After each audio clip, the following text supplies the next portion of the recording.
दोस्तों, यूरोप के 27 देशों ने एक साथ भारत से एक ट्रेड डील साइन कर दी है और उसी को मदर ऑफ ट्रेड डील कहा गया है। भाइयों, कल यानी कि 27 तारीख को इसका पूरा सक्सेसफुल ये काम कर चुके हैं हम। और आने वाले दिनों में जो यूरोप से आयात होगा या हमारे यहाँ से निर्यात होगा तो उस पर जो टैक्सेस वगैरह है ये पूरी तरीके से ख़त्म हो जाएंगे। यूरोप से आने वाली कार वगैरह जो BMW कार वगैरह वो सस्ती मिलने लगेंगी। वाइन, विस्की वगैरह बहुत सारे प्रोडक्ट हैं जिस लाइन में। इसमें कुछ तो प्रोडक्ट ऐसे हैं कि 90% जो प्रोडक्ट है उन पर तो पूरी तरीके से टैक्स फ्री कर दिया गया है। और यही सेम कहानी हमारी यूरोप के साथ हुई है। हमने ज़्यादातर फोकस ये करा है कि यूरोप में हमारे लोगों को काम जो वर्कर वगैरह है इनके लिए बहुत सारे काम खुले। हमारे जो स्टूडेंट हैं उसके लिए नौकरियों के नए नए ऑप्शन मिले। हमने सारे जो फैसले करे ना भाइयों, सारे अपने हितों पर करें। और ये ट्रेड डील जो है हुई है भाइयों, ये हमारी शर्तों पर हुई है। पिछले 20 सालों से ये डील चल रही थी, लेकिन ये हो नहीं पा रही थी। क्योंकि इसका सबसे बड़ा कारण था कि यूरोपीय जो देश थे वो भारत के साथ कृषि क्षेत्र में या डेयरी फार्म में भारत से व्यापार करना चाहते थे। और भारत यही काम डोनाल्ड ट्रंप के साथ नहीं करना चाह रहा था।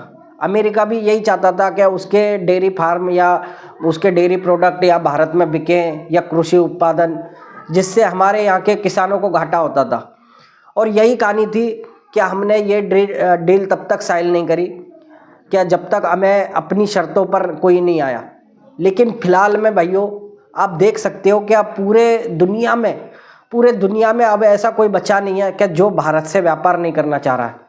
कनाडा भी अब कहता जा रहा है कि मैं अगले यानी कि मार्च के महीने में भारत से हम भी कोई बड़ा ट्रेड डील करने वाले हैं। अब ये सब चल क्या रहा है भाइयों? आपने कभी सोचा है कि ट्रंप के 50% टैरिफ के बाद भी, ये ट्रंप के इतना डराने धमकाने के बाद में भी ये सारे देश जो है ये धीरे धीरे भारत से लाइन में सौदा क्यों करने लगे हैं? आपने कभी सोचा है? यार, हमें तो गर्व होना चाहिए कि हमारे पास प्रधानमंत्री नरेंद्र मोदी जैसा एक स्ट्रांग लीडर है। ना झुका और ना देश को झुकने दिया। यार मुझे आप सच बताना दोस्तों, आपको नहीं लगता कि डोनाल्ड ट्रंप जो दुनिया का सबसे शक्तिशाली देश का लीडर है और उसके सामने जो आज हम जो है या नरेंद्र मोदी जो हैं एक उभरते हुए नेता के तौर पर पूरी दुनिया नरेंद्र मोदी पर विश्वास कर रही है। और हमारे यहाँ के कुछ चाटू और ऐसे लोग पड़े हुए हैं कि जो कहते थे कि हमारी विदेश नीति बेकार है, देखो डोनाल्ड ट्रंप ने क्या कर दिया हमारे साथ, और हमने इतना उसको बुलाया, ये करा वो करा, या हम वहाँ पर गए, नतीजा क्या मिला। दोस्तों, यही सारी चीज़ें हैं कि जिसकी वजह से ये सारे देश है ना जो हमारी तरफ रुख कर रहे हैं। एक एक करके आपको अगर बताऊं तो दोस्तों, जो डोनाल्ड ट्रंप थे उन्होंने ये जो टैरिफ वार था ये सारे देशों पर थोपा। और जो देश उनके सामने झुकता गया या अब उनकी शर्तों को मानता गया, धीरे धीरे उसका टैरिफ कम होता गया। लेकिन ये देश एक बात तो समझ गए, ना तो भारत झुका इस मामले में, क्योंकि हमारे साथ भी सेम कहानी हुई। ना हम झुके और ना हमने ट्रंप की शर्त मानी, ना ट्रंप के पास गए। और आपने बहुत बार देखा भी होगा कि ट्रंप ने मोदी को फ़ोन किया। बहुत से मामले हुए हैं भाइयों, खुद ये सारी बातें ट्रंप ने बताई हैं कि फ़ोन करा मोदी को, मोदी ने फ़ोन नहीं उठाया। कनाडा भी गए थे तो वहाँ से मिलने को इनकार कर दिया। ये सारी चीज़ें ये दर्शाती हैं कि भारत किसी के सामने झुका नहीं, क्योंकि भारत को ये चीज़ें अपने जो किसानों के हित में था, हित में नहीं था, तो उस चीज़ों को भारत सीधा नकार रहा था। और यही कहानी थी कि डोनाल्ड ट्रंप भारत से ट्रेड डील जो करना चाहते थे ना वो सफलतापूर्वक हो रही नहीं थी। लेकिन ये दुनिया के सारे देश अब इस बात को समझ गए कि आज डोनाल्ड ट्रंप ने जो ये ट्रेड डील हमने उनकी शर्तों पे कर ली, लेकिन कल को ये ट्रंप फिर कोई पलटी मारेंगे और फिर कुछ नया लेके आ जाएंगे। इससे हम अपना अब रास्ता ढूंढें। और सबसे बड़ा रास्ता जो है आज की डेट में उन्हें जो लग रहा है वो है भारत। देखो भाई, लोक संख्या हमारे पास ज़्यादा है, भारत सबसे बड़ा व्यापार है। व्यापार के लिए सबसे बड़ा बाजार अगर कोई है तो वो आज के डेट में भारत दिख रहा है। चाइना है तो चाइना खुद के प्रोडक्ट ज़्यादातर बाहर बेचता है। चाइना सबसे बड़ा मैन्युफैक्चरिंग हब है, वो खरीदता कम है, बेचता ज़्यादा है। लेकिन हम जो हैं, हम खरीद भी सकते हैं और बेच भी सकते हैं, दोनों काम है। हमें अपना भी बेचना है और दूसरे का खरीदना भी है। इसी वजह से सारे देश जो हैं धीरे धीरे मोदी के पक्ष में आते जा रहे हैं। और ये डील साइन होने के बाद में डोनाल्ड ट्रंप कह भी रहे हैं, क्या यूरोप के देश अपने ही देश को युद्ध में झोंकने के लिए फंडिंग कर रहे हैं, क्योंकि उन्होंने तो कह रखा है कि जो रूस से जो भारत तेल खरीद रहा है इसकी वजह से ये यूरोपीय देशों को नुकसान हो रहा है वगैरह वगैरह।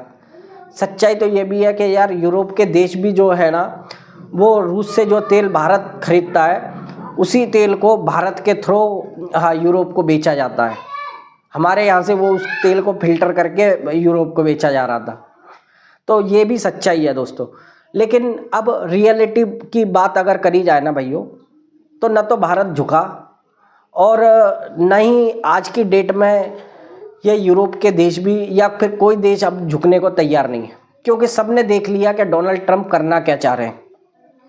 और यही एक स्ट्रांग लीडर का काम होता है। भाइयों मोदी इस मामले पर डोनाल्ड ट्रंप की तरह नहीं, डोनाल्ड ट्रंप रोज़ कुछ ना कुछ नया लेके आते हैं, रोज़ नया कुछ बोलते हैं, लेकिन मोदी हमेशा चुप रहते हैं। लेकिन कल अगर डील साइन करते में आपने जो तस्वीरें देखी होंगी, जो अगर मोदी का चेहरा देखा होगा तो यार आजा बेटे, अब आए हो तुम ऊँट पहाड़ के नीचे, ये वाली कहानी है भाइयों। हालांकि किसी से दुश्मनी की बात नहीं है, लेकिन हम जो चाहते थे वो सारा काम हमारा इसमें हुआ है। और हमने देखो भाइयों, यूरोप से ज़्यादातर महंगी चीज़ें या वाइन विस्की वगैरह ये बहुत सारे प्रोडक्ट आते हैं, तो इन पर हमने टैक्सेस बिल्कुल कम कर दिए यूरोप की कारों पर। लेकिन करे हमने अपनी शर्तों पर है। हमने कहा है कि अगर 2.5 लाख तक की कारें जो BMW वगैरह कोई होंगी तो उन पर हम टैक्सेस नहीं लगाएंगे, लेकिन उससे ज़्यादा फिर यूरोप बेच नहीं पाएगा। कहानी ये है, क्योंकि हमें अपना भी अपने स्वदेशी जैसे टाटा कंपनी है, महिंद्रा है, भाई ये इनका भी तो ध्यान रखना है ना। तो इसी वजह से हमने जो सारी डील है अपने शर्तों पर करी है। अब भाइयों एक बात और है, आप देख सकते हो क्या जो यूक्रेन और रशिया का वार चल रहा है, अब फिलहाल के समय पर जो अमेरिका इसमें इंटरफेयर कर रहे थे, यानी कि डोनाल्ड ट्रंप इसको रुकवाना चाहते थे, अब पूरी तरीके से साइड हो गया है और यूक्रेन अकेला धकेला पड़ गया है। अब इसमें यूरोपियन यूनियन चाहती है क्या अब हमारे रूस से रिलेशन अच्छे हैं, मोदी के पुतिन से रिलेशन अच्छे हैं। इस वजह से एक और बात हुई है जो कि शांति वार्ता की है, यूक्रेन में कैसे भी करके मोदी पुतिन से बात करें और ये जो यूक्रेन से जो युद्ध चल रहा है इसको रुकवाने की कोशिश करें। इस पर भी बात हुई है भाइयों, और बहुत जल्द आपको हो सकता है क्या मोदी जो हैं वो पुतिन से बात कर इस युद्ध को थोड़ा मध्यस्थता करना चाहें, शांति वार्ता करवा दें दोनों के बीच में। तो अब जो भारत है भाइयों, आपको गर्व होना चाहिए क्या किसी रूस जो दुनिया का सबसे पावरफुल देश है उससे अगर कोई अगर बात कर सकता है आज की डेट में तो वो है हमारा भारत। तो इसी वजह से मैं जो कह रहा हूँ कि भैया जो कहते थे ना कि हमारी फॉरेन पॉलिसी अच्छी नहीं है वगैरह वगैरह, आप खुद देख सकते हो कि ऐसा कोई हफ्ता नहीं जाता कि जिस हफ्ते में कोई ना कोई हमारे यहाँ पर डेलीग्रेशन आ रहा नहीं है। चाहे आप ब्रिटेन के प्रधानमंत्री ले लो, अचानक से अपना डेलीग्रेशन लेकर भारत पहुँच गए, या फिर आप जर्मनी के चांसलर कह लो, या फिर आप यूएई के वो राष्ट्रपति कह लो आप कि वो हमारे यहाँ अचानक पहुँच गए। ये सब अचानक क्यों आ रहे हैं? इसका यही कारण है कि आर्थिक मंदी के समय पे सब भारत को अपना एक अपने देश को बचाने की कोशिश कर रहे हैं, और दूसरी तरफ ये भी समझ रहे हैं कि भारत जैसा देश बड़ा इम्पोर्टेंट है हमारे लिए। तो भाई ये हमारी फॉरेन पॉलिसी गलत तो है नहीं। अब जिसको भी गलत लगती थी भाइयों, आप समझ लो कि वो लोग आपके ब्रेन को वॉश करने की कोशिश कर रहे हैं। बहुत ज़रूरी है आज की डेट में हमारे पास ऐसा कोई लीडर होना। इसीलिए कहता हूँ भाइयों, क्या मुझे तो नहीं, लेकिन आप लोगों को ये बात तो समझनी चाहिए, क्या नरेंद्र मोदी के होते हुए भारत में न तो भारत के हितों से कोई सौदा होगा और न ही भारत कहीं पर किसी के सामने झुकेगा। ये सच्चाई है भाइयों। वीडियो अगर आपको अच्छी लगी हो तो लाइक करना, चैनल पे नए आए हो तो सब्सक्राइब करना। जय हिंद।